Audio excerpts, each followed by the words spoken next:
Hello friends, welcome back to another episode of Reddit ProRevenge. Today, we're going back in time to 6 years ago, when this subreddit was in its baby stages. I dug pretty deep for these stories, and I hope you enjoy them. You'll hear about a grandma's revenge, neighborhood punks getting what they deserve, a brother getting revenge on his sister, and how running over traffic cones can cost you a lot of money. I hope you stay for all these stories today, and subscribe for future videos. This story is titled, I've been told you'd like to hear about my grandmother. My grandmother got married in 1962 to a young man in the military. For a wedding present, their parents bought him a house in a nice suburb, white picket fence, whole 9 yards. Not long after they moved in, the next door neighbor planted a mulberry tree on the side of his property, near my grandparents' driveway. Nothing seemed amiss, but if you know mulberry trees, you know that shit's about to get real. About 15 years later, the mulberry tree was obnoxious. The birds would come and eat the berries, and any car parked in the driveway would get shit on, and it would stain the cars and ruin paint jobs. My grandmother, upon realizing the culprit, baked a nice apple pie, walked next door, and asked the neighbor if he'd mind trimming back the branches of the tree that hung over her driveway. He told her not to worry, he'd get to it soon. 3 days later, my grandmother opened up the door to find a half-eaten pie in the plate, crawling with ants, and a note that said, "I changed my mind." My grandmother threw out the pie, cursing up a storm, and swearing up and down that she'd get him to trim that tree or get him back. City ordinance said that she could not trim the tree as the roots were on his property, so the whole tree was his property. As the years went by, my grandmother repeatedly asked him ever so nicely to trim it back. His responses were always along the lines of, "No," and "fuck off." Finally, in the mid-90s, my grandmother retired and received a large bonus from her employer for 35 years of work. She took the money and bought an empty lot on the other side of the neighbor, then went to a nursery and bought 16 mulberry trees, planting them along her property line on both sides of his property. About 3 years ago, he became angry at the damage that they were doing to his cars and cut them all back without permission. My grandmother took him to court, and he was forced to reimburse her for the trees at markup price because they'd had 10 years to grow. This story's titled, My Father's Revenge Against the Neighborhood Punks. This story is a little old, taking place around 2000 or so. Anyways, during that summer, there was a rash of punks who would go and vandalize houses, cars, and pretty much anything else they could do to raise hell. It was so bad that they would keep stealing hubcaps off of my father's Grand National, as well as try to get in to steal the radios and change. He was forced to keep the doors unlocked as it was cheaper than them breaking the windows. The police would always take their sweet time getting there. It would take 20 minutes or more to send one officer there, even though I could walk to the station in that amount of time. By then, the kids would have run off and gotten away.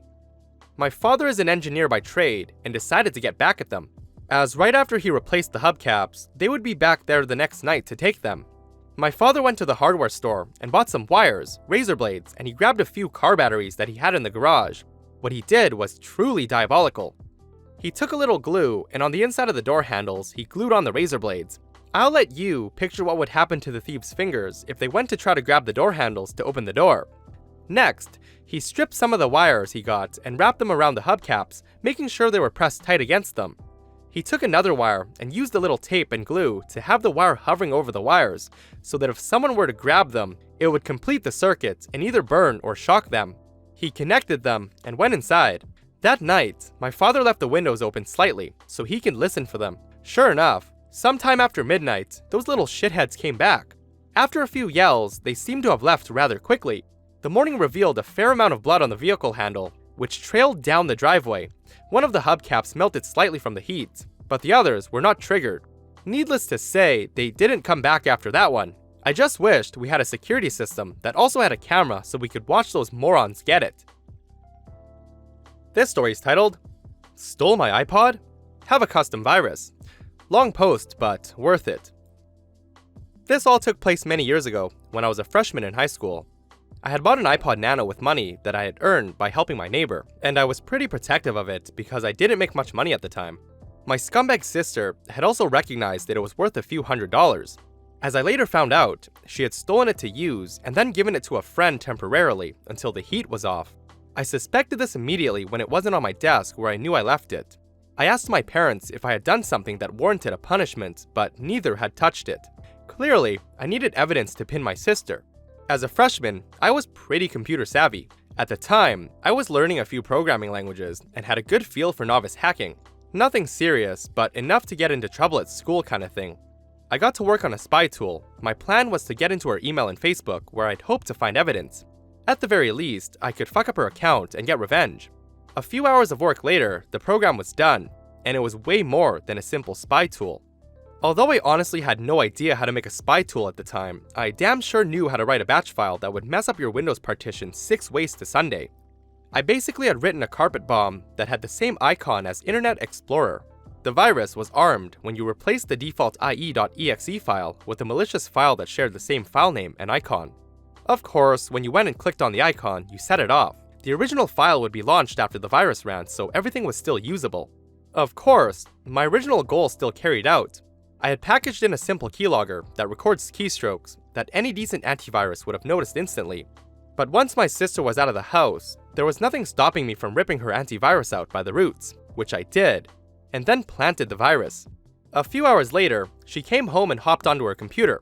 Logged in, opened internet, checked Facebook and email. This was before Twitter, I guess, etc, etc. But today was a little different. She probably didn't notice, but Internet Explorer lagged a little when she opened it. That was because Internet Explorer had to execute a few little things before it extracted, and then launched a real browser application. For instance, a few files, marked hidden with innocent names, were copied to her startup folder, waiting to execute at the next login. The keylogger was embedded deep into the system and was started right up, and within a minute, her passwords were saved in a protected log file. She was completely unaware. Of course, that all changed in about 20 minutes. The virus, which was running in the background, ran a fake error message that caused a reboot. It said, "There appears to be a beaver dam obstructing your flow of internet connection. Code red, reboot required." She was somehow stupid enough to not instantly realize that this was some sort of malware and spyware, and just patiently waited for the logon screen. As soon as she logged back in, the hidden startup files ran, and she was greeted with some weird message and important-looking command prompt, which were busy doing important things like deleting system files and corrupting the registry. Suddenly, she was getting weird errors about things like her hard drive being jammed with peanut butter, and Windows has detected an intelligence deficit in user. Consider a system upgrade, complete with an annoying beep noise every time she tried to close it. Her CD tray kept popping open, no matter how many times she closed it.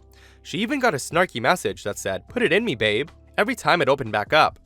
Meanwhile, in the background, a small script unloaded the keylogger file to my FTP account and deleted the keylogging portion, as well as the hidden startup files, in case investigation was done. Naturally, this triggered her mashing the power button and waiting for the screen to turn off. She knew something wasn't right as soon as she had the logon screen. Everything was 640 by 480 resolution. At this point, she asked me to come fix it because I was the computer nerd in the house. I had to contain my laughter. I said, "Just try logging in." And she said, "This is really weird. I have no idea why this would happen." The desktop was a beautiful pixel collection featuring 256 colors. That was a lot a couple of decades ago, and barely distinguishable icons. Her theme was set to Windows Classic, which she hates with a passion. Unfortunately for her, I had plans with a friend and couldn't help her with her computer. Sorry about that. All program files and hardware drivers were gone, so she had no luck running a browser amidst the chaos, or even getting an internet connection in the first place. In the end, I got my iPod. I spoke to her the next day and asked for it back. Naturally, she claimed not to have it. She didn't know that I had read her Facebook messages and already knew that her friend had it. I asked my parents right in front of her. I said, "Can you ask her to show her Facebook messages so she can clear herself?" Sure enough, she broke down and said that she was just borrowing it. Obviously, my parents forced her to show the messages, which clearly proved how it was a little more than borrowing that she had in mind. My dad recommended that she have someone fix her laptop. Luckily, I was around to do it, and for $20, I would be happy to reinstall Windows. And that, ladies and gentlemen, was how I got even with my sister. I'm so sorry this is a goddamn novel, but I hope you enjoyed it. This story's titled, "Run Over My Traffic Cones Every Day? Enjoy Your Busted Up." So I work on trees, and sometimes I have to do blocks and blocks of trees near the street. When this happens, I put up all the correct signage, which is usually Men in Trees sign and a few lane closed ahead signs. My crew works pretty fast and safe. Well, every day when we would take lunch, we would be sitting under a tree eating our lunch. It's much faster and efficient for us to just leave the work zone up while we're eating. One day, this asshat decided it would be funny to start running over the cones in the taper. That's the row of cones that starts from the curb and goes at an angle to try to force people into one lane. This started on a Monday, and every day, Asshat would come by and run over the cones and laugh at us, while we were all sitting down taking lunch. So one of us would have to walk a few blocks to go retrieve the cones, and it basically messed up our lunch and work zone. Well, come Wednesday, I had enough. I went to my local hardware store and bought a few 80-pound bags of Quikrete and some great stuffed spray foam. I took 2 of the cones home and filled the top 2 inches of the cones with the foam, and went and had a beer while it dried. Then proceeded to mix up the Quikrete into the cones. I let it sit overnight. The next morning, I realized that I mixed it too wet and it would have to dry another day.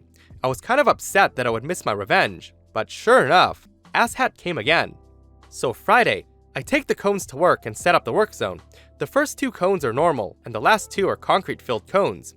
Lunchtime, Asshat drives by and the whole crew's watching. He notices and he's going extra fast, knowing that he has our attention. The first 2 cones went bop bop. Then, first concrete cone dents his bumper pretty good, goes under the tire, and then gets stuck in the wheel well. Then he hits his car in the second one, smashes up the bumper and drives over it. He speeds off pretty quickly, most likely thinking what the fuck just happened. He was in such a hurry that he didn't notice that his oil pan got ripped off. Enjoy your hopefully locked up engine. Hey friends, I hope you enjoyed these stories today. If you want to submit your own stories, my Discord server is in the link below. Also, if you aren't subscribed, hit that subscribe button and turn on notifications so you don't miss future stories. See you guys in the next one.